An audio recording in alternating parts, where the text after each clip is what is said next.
Friends, welcome to Kongu நிலா சோறு. இன்றைக்கி பார்க்க போகிற ரெசிபி கேரளா ஸ்பெஷல் ஒரு மீன் குழம்பு தாங்க. நல்ல ட்ரெடிஷ்னலான மீன் குழம்பு, ரெஸ்டாரண்ட் ஸ்டைலில் இருக்கும். நல்ல டேஸ்டியாக மசாலா வாசம் ப்ளஸ்ஸு மீன் குழம்பு தேங்காய் எண்ணெய் ஃப்ளேவரோடு நல்ல டேஸ்டியாக ரெஸ்டாரண்ட் ஸ்டைலில் இருக்கும். வாங்க அந்த மீன் குழம்பு எப்படி செய்கிறதுன்னு பார்க்கலாம்.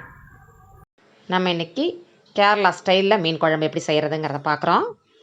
நல்ல சதை உள்ள மீனாக இருந்ததுன்னா இடையில கீறி வச்சுக்கோங்க. அப்போ தான் உப்பு புளிப்பு காரமெல்லாம் போய் சேர்ந்துடும். ஒரு 3/4 கிலோ அளவு மீனை நல்லா கழுவி சுத்தம் பண்ணி உப்பு போட்டு நல்லா தேய்ச்சி நீட்டாக வச்சிட்டோம். இப்போது ஒரு பேன் எடுத்து வச்சுட்டு, கேரளானாலே தேங்காய் எண்ணெய் தான், ஒரு குழிக்கரண்டி அளவுக்கு எண்ணெய் விட்டுக்கிறோம். ஒரு 1/2 ஸ்பூன் அளவுக்கு கடுகு, 1/2 ஸ்பூன் அளவுக்கு வெந்தயம் போட்டுக்கிறோம். இது நல்லா கடுகு நல்லா வெடித்து வரணும், வெந்தயம் நல்லா செவந்து வரணும்.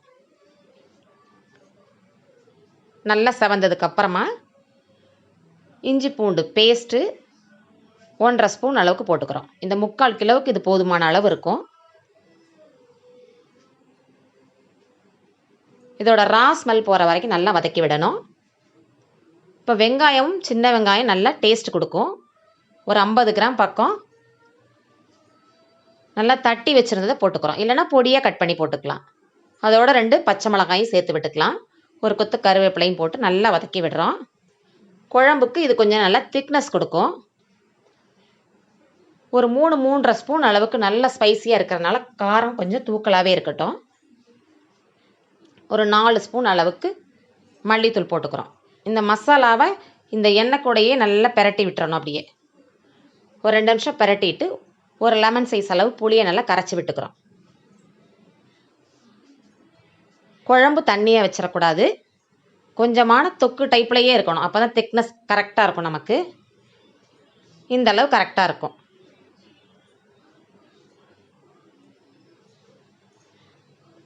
இப்போ தேவையான அளவு உப்பு போட்டுக்கிறோம். ஒரு 10 நிமிஷம் பக்கம் நல்லா கொதிக்க விட்டுறலாம். குழம்பு நல்லா திக்காகி வந்துடும்.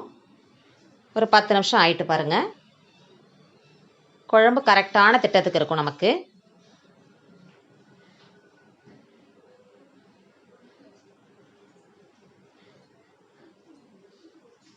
கரெக்டாக இருக்குது பாருங்கள்.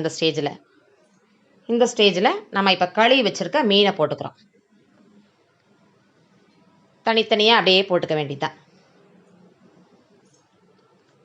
இந்த மீனில் இடையில கீறி வச்சுருக்கிறது உப்பு புளிப்பு காரமெல்லாம் சேர்ந்துடும். கொஞ்சம் மெல்லிசான மீனாக இருந்ததுன்னா இது தேவையில்லை. அப்படியே சுற்றி விட்டு ஒரு 5 நிமிஷத்துலேருந்து 7 நிமிஷம் வரைக்கும் அப்படியே சுற்றி விட்டுறணும். ஒரு 3 நிமிஷம் வரைக்கும் அப்படியே கொஞ்சம் எடுத்து அப்படியே பிரட்டி விட்டுட்டு கரெக்டான திட்டத்துக்கு இருக்குது பாருங்கள். சுற்றி விட்டால் அதுலேயே நமக்கு வெந்து வந்துடும். குழம்பு ஆறி ஒரு 1 ஹவர் 2 ஹவர் கழித்து சாப்பிட்றப்ப இந்த மீன் நல்ல சதை உள்ள மீன், உப்பு புளிப்பு காரம் இதெல்லாம் நல்லா செட் ஆகிருக்கும். அப்படியே பெரட்டி விட்டுட்டு ஒரு 2 நிமிஷத்துல ஆஃப் பண்ண வேண்டியதாங்க. மீன் வேகிறதுக்கு ஒரு 5 நிமிஷம் தான் ஆகும் நமக்கு.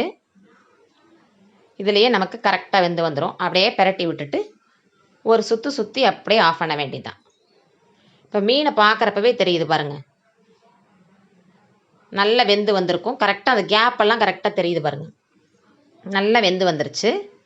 நம்மளுடைய கேரளா ஸ்டைல் மீன் குழம்பு ரெடி ஆயிடுச்சு. என்னோடய வீடியோவுக்கு கண்டிப்பாக ஒரு லைக் கொடுங்க.